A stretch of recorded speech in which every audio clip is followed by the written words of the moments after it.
Rekan-rekan Akademia, apa kabar? Sabtu dengan video baru. Saya membaca salah satu pertanyaan komentar dari ini Walang Urban ya. Dan yang bersangkutan sudah menghubungi saya, sudah mengirimkan masalahnya ke email saya ya. So, video ini didedikasikan buat Walang Urban. Penelitiannya tentang ini apa smell scape ya, tentang smellscape. Apa sih smellscape? Kalau saya buka di sini, smellscape ini udah tahun berapa ini? Tahun 85 ya. It means bahwa penelitian ini udah lumayan lama ya. Topik ini tuh sudah lama. Talking about smell. Jadi dia tuh bicara mengenai smell. Bagaimanakah? Ups, ada geledek di luar. Smell ini lihat, the museum a smellscape. Kalian pernah pergi ke museum dan bagaimana? Jadi smell itu bau-bauan ya. Coba saya akan mengaji atau mengkaji dengan menggunakan pendekatan riset yang pemasaran yang biasa saya, karena saya orang pemasaran ya. Jadi bagaimana memahami smellscape ini? Di dalam pemasaran ada yang disebut dengan marketing mix. Ya, jadi marketing mix itu dia ada produk, terus ada price, ada place, ada juga uh, promotion. Nah, di dalam place dibahas ya, place ini tempat orang berjualan gitu, tempat tempat di mana si konsumen bisa mendapatkan atau si customer bisa mendapatkan barang yang akan dia beli. Jadi ini mengenai tempat ya, artinya dia mengenai tempat. Namun tidak sembarang tempat gitu. Nah, ketika kita bicara tentang tidak sembarang tempat, maka ada di sini. Ketika kita bicara promotion, maka ada yang disebut dengan promotional tools. Atau kata lainnya adalah marketing tools. Bisa dibedakan ya. Ada marketing mix, ada juga marketing tools. So, coba ini dari marketing tools ini ada banyak tools marketing situ atau alat-alat promosi itu ada banyak. Ada misalkan advertising, terus kemudian kita bicara sales promotion, terus ada yang disebut dengan packaging, terus ada juga yang disebut dengan direct marketing, ada juga yang disebut dengan atmospheric, ya, atau atmospheric. Jadi kita bicara dulu sebentar. Ada yang disebut public relations. Ya banyak banyak lagi yang lain termasuk di sini mungkin word of mouth. Terus apa lagi? Terus kita bicara mengenai sales promotion, direct marketing, exhibition, gitu kan? Nah, salah satu dari ini dari promotional tools itu ada disebut dengan atmospherics ya. Nah, ketika kita bicara ngomongin atmosferik, ada teori yang pas menjelaskannya ya. Jadi di sini, uh, oke, saya jelaskan dulu atmosfer itu adalah atmosfer, ambience. Jadi kalau kalian pergi ke sebuah toko atau ke kafe misalkan ya, atmosfer itu ada yang tangible, ada yang intangible. Bener nggak sih? Bener ya. Jadi ada tangible itu kayak misalkan kita bicara mengenai ada eksterior sebetulnya ya, ada juga interior. Nah di tangible interior biasanya yang tangible itu sesuatu yang bisa dilihat, sesuatu yang bisa kita pegang gitu kan. Nah, di sini ada interior itu tangible itu kayak misalnya apa istilahnya itu ada lantai, terus kita bisa lihat ceiling, atap ya, maksudnya tuh apa itu? Ceiling, terus kemudian dinding, terus ada furniture, terus ada menu makanan, apa papan menu ya, atau papan atau buku menu. Terus ada decoration gitu kan, itu sesuatu decoration. Masih banyak lagi yang lain. Kalau eksterior bisa signage, nama si cafe tersebut ya. Ada juga fasad. Fasad itu tampilan depan dari sebuah toko atau kayak look-nya ya. Itu eksterior. Di sini juga cleanliness, kebersihan ya. Cleanliness, termasuk crowd-nya, itu yang bisa kelihatan ya. Nah, intangible itu kayak sound, suara, berisik atau tidak berisik, ada musik atau tidak ada musik. Nah, termasuk aroma, ya. Terus kemudian ada juga mungkin yang intangible itu temperatur. Kita bisa merasakan, tapi tidak bisa kita pegang, tidak bisa kita lihat ya, temperatur. Oke, gimana sampai sini bisa ngikutin rekan-rekan akademia?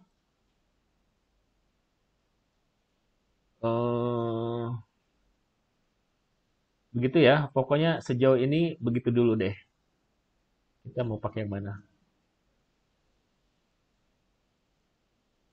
Bisa nggak kita rubah desainnya?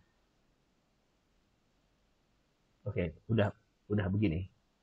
Atau tetap mau yang warna-warni ya.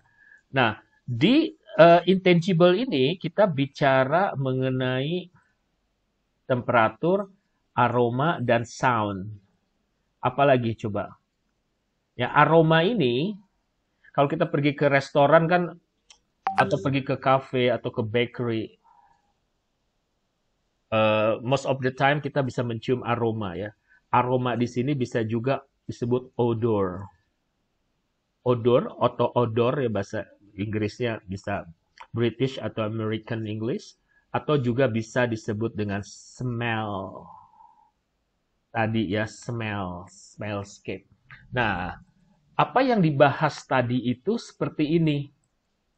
Ya, jadi kalau dalam pemasaran dia masuk ke teorinya dari sini. Si smell ini. Nah, sekarang kita udah paham ya, teman-teman, rekan-rekan akademia, bagaimana kita menarik teori akarnya dari mana. Nah, dari sini smells. Nah, sekarang kita akan melihat atmosferik ini. Nah, smell ini tentu di bidang ilmu yang lain itu bisa beda-beda mungkin ya cara pendekatan menarik teorinya. Tapi pada intinya seperti itu. Nah, ini ada sebuah teori, kalian boleh cek yang disebut dengan teorinya si Mehrabian atmosfer. Ini teori yang lama. Sebentar, store atmosfer. Sebentar ya. Mehrabian Russell. Dia bicara mengenai, kayak sekedap. Ya, jadi dia tuh bicara mengenai SOR. Jadi ada modelnya mana sih? Dia modelnya tahun 74 ya, di teori lama ya. Nisco.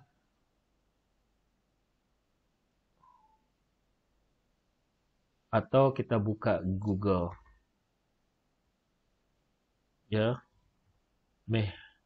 Mehrabian model SOR ya. Kita pergi ke sini. Jadi si Mehrabian itu dia bicara mengenai SOR ini teorinya ya. Stimulus Organism Response. Stimulus itu adalah si bau tadi. Jadi kalau kita kembalikan ke teori pemasaran bahwa atmosfer itu adalah stimulus, sesuatu yang menstimuli, yang merangsang organisme. Organisme itu sesuatu yang terjadi di dalam diri si konsumen. Ya. si konsumen, kayak misalkan emosi, perception gitu. Jadi kalau misal kita pergi ke sebuah tempat, eh, gitu kita mencium sesuatu, kita langsung eh, otak kita bekerja, feeling kita bekerja. Hmm, aduh ini kok baunya kayak gini ya. Jadi kita langsung pikiran kita ya kayak bisa tengah malam kita pergi ke sebuah rumah tua, lampunya gelap, lighting ya berarti oke saya eh, tambahkan di sini. Loh kok hilang semua? Oh no no no no. Ini deh. Oh my God. Yang tadi saya jelaskan di mana? Apakah hilang semua? No. But anyway ya, tadi saya nggak tahu ini hilang kemana. Hah? Oke, anyway, udah paham ya? Oh, ini nih masih ada, alhamdulillah. Ada sound, ada temperature, ada lighting. Lighting itu bisa bisa dilihat ya, tapi intangible kan gitu. Lighting ya, lighting. Jadi pencahayaan itu mempengaruhi emosi gitu. Temperatur itu mempengaruhi emosi, mempengaruhi persepsi. Sorry, saya sambil nunggu meeting Zoom, jangan sampai kamera saya on saat saya sedang rekaman seperti ini. Alright, jadi kembali lagi ke sini, emotion ya, emotion. Terus kemudian respon, respon adalah sebuah tindakan yang dilakukan oleh kita karena emosi tadi, karena persepsi tadi gitu, karena organisme kita. Ya, ini jadi social stimulus ini bisa social influence, bisa apapun ya, anything. Psychological influence itu sesuatu yang terjadi dalam diri kita secara psikologis. Jadi kan kita pergi ke sebuah, kalau kalian pergi ke mana tuh? Pergi ke sebuah mall ya, dari jauh kita udah mencium tuh yang namanya roti boy atau roti O atau roti apa yang harumnya itu udah dari jauh udah ketahuan gitu. Jadi kita udah langsung gitu kan. Nah itu membuat pleasure di hati kita tuh senang gitu. Nah ini lalu tindakan apa? Nah begitu ya. Jadi itu yang ingin saya sampaikan kepada Anda semua mengenai smell. Nah, sekarang bagaimana smell itu berpengaruh terhadap gitu. Smell itu karena si smell itu adalah kembali lagi adalah dia stimulus, maka yang dia pengaruhi biasanya hanya psychological, sesuatu yang berkaitan dengan diri kita, di dalam diri kita gitu.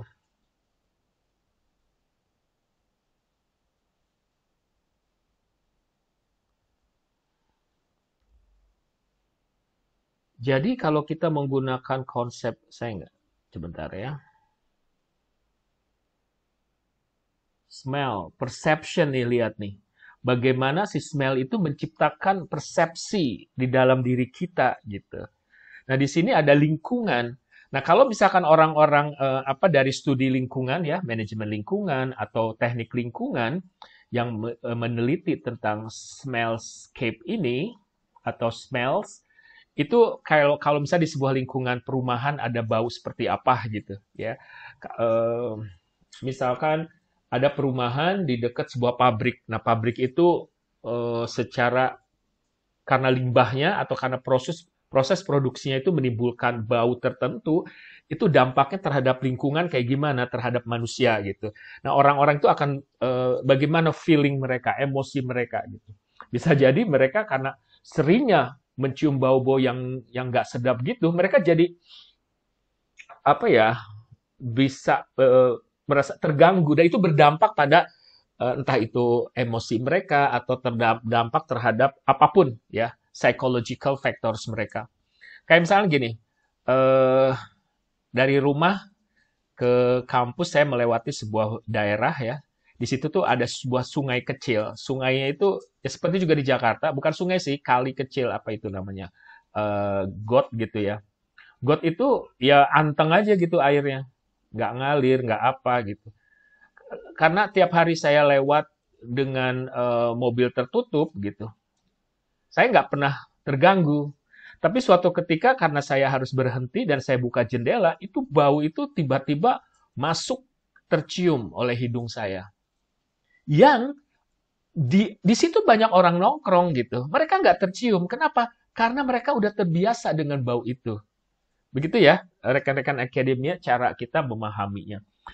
Oke, nah ini, individual difference in past experience and memories gitu. Jadi kalau karena saya tidak biasa di lingkungan tersebut, saya persepsi saya jadi ini gimana sih gitu kan? Kita ada sebuah kritik, ada sebuah penolakan dalam diri kita gitu. Ya, karena lingkungan tadi, karena bau tadi. Nah, bau ini kan diciptakan karena karena lingkungan yang membuat sungai tadi atau got tadi bau gitu. Nah, ini kan kemudian bagaimana kita bereaksi. Ini kan tergantung individual difference experience-nya, pengalamannya. Karena saya orang situ, walaupun saya nggak tinggal di daerah bau itu, saya mencoba maklum gitu. Ya, tapi reaksi orang akan berbeda. Orang yang selama ini tinggal di kawasan elit yang jauh dari bau-bauan, dia akan bilang, aduh ini lingkungan nggak sehat deh. Nah, jadi orang ini akan ngejudge, misalkan kayak gitu ya, itu contoh dari, kalau tadi kembali ke Mehrabian, jadi dia itu ketindakan, organism tadi, SOR, stimulus, organism, and respond. Nah, ini model-model ini bukan model ini model sebab akibat tadi, tapi bukan sebuah penelitian kuantitatif. Ya, ini lihat nih. Ini bagaimana physical environment dia sebagai S tadi, sebagai stimulus, pleasantness ya. Nah, ini organism. Lalu berdampak pada apa? Individual preference. Individual preference ini berupa apa? Past experience. Oh, dia masih pada ini bagian dari ini belum kepada organismenya. Nih kalau misalkan saya pergi, misalkan saya banyak uang nih mau beli beli rumah di suatu tempat. Sampai tempat itu, wah ini rumah-rumahnya bagus. Misalkan saya lihat di mana? Di webnya mereka ya, misalkan di sebuah perumahan, tapi di sana tuh ternyata dekat sungai gitu. Dan dari jauh saya mencium bau-bauan. Nah, di sini nanti akan keputusan saya di dalam hati saya akan suka suka atau tidak suka gitu. Lalu apa nih gitu ya? Ini nih faktor saya ini tadi ya. Ini belum sampai ke organisme. Belum sampai ke respon. Kembali lagi ke respons. Jadi tadi mestinya saya nggak tutup ya. Saya coba buka Google lagi.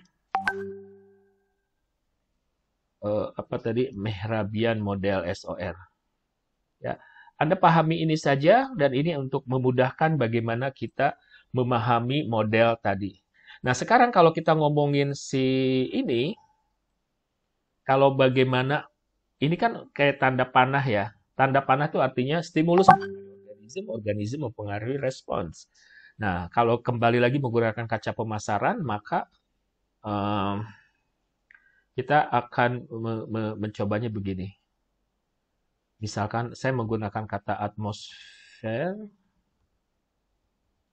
ya, and misalkan purchase and and perception, ada nggak ya? Sorry, ini kurang.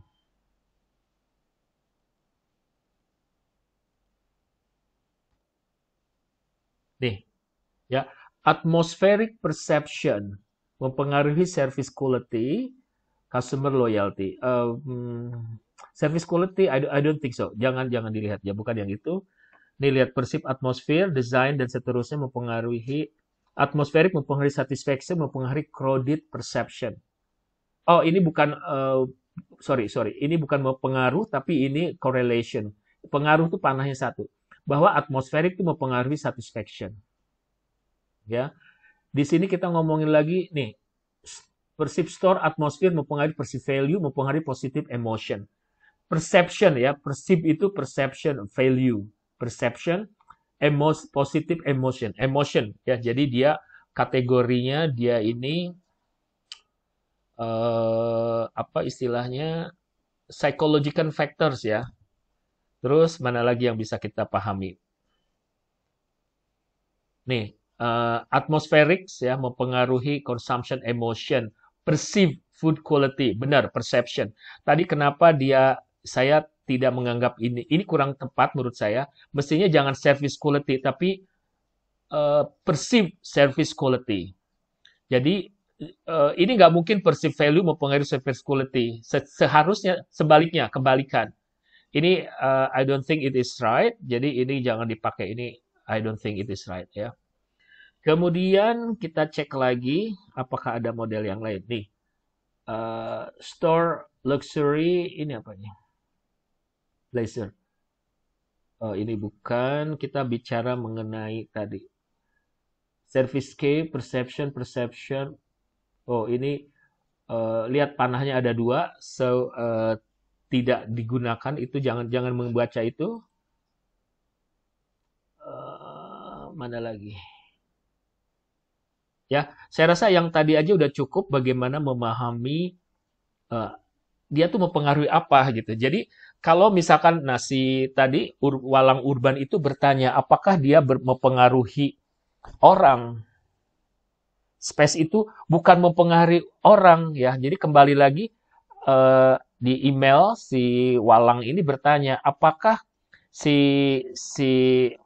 smell ini mempengaruhi orang? Enggak, bukan orang yang dipengaruhi, tapi perasaan orang gitu. Kalau kembali lagi kita bicara si Mehrabian tadi ya. Jadi yang dipengaruhi itu adalah perasaan orang itu, persepsi orang, emosi orang. Ya, yang dipengaruhi itu ini. Jadi si bau itu mempengaruhi emosi. Ya jangan dibalik. Apakah dia mempengaruhi tempat? Oh tidak gitu. Bukan tempat yang mempengaruhi. Justru karena lingkungan itu sehingga menyebabkan bau gitu. Jadi lingkungan yang seperti apa? Ya, bau-bauan itu diciptakan oleh lingkungan tertentu gitu. Alright? Kalau lingkungannya bersih, maka bau itu mungkin bau yang enak gitu. Ya, kayak misalkan padang rumput nih ya. Panas kan, matahari panas. Maka bau rumputnya itu adalah bau rumput yang terbakar gitu. Berarti lingkungan situ panas. Nah, kalau misalkan hujan di padang, itu tuh bau rumput itu, aroma itu kan tercium juga baunya seperti apa ya. Jadi dia dipengaruhi oleh physical environment. Ya, jadi ada place, person itu kalau person bukan person ya, tapi perasaan ya, lebih ke perasaannya. Oke, sampai sini mudah-mudahan Anda bisa memahami bagaimana memecah teori dari si smellscape, memahaminya sehingga ke perilaku manusia. Oke, mudah-mudahan video ini bisa menjawab pertanyaan dari Walang Urban. Dan buat Anda semua yang ingin bertanya, silakan. Sok mangga. Assalamualaikum, semoga membantu.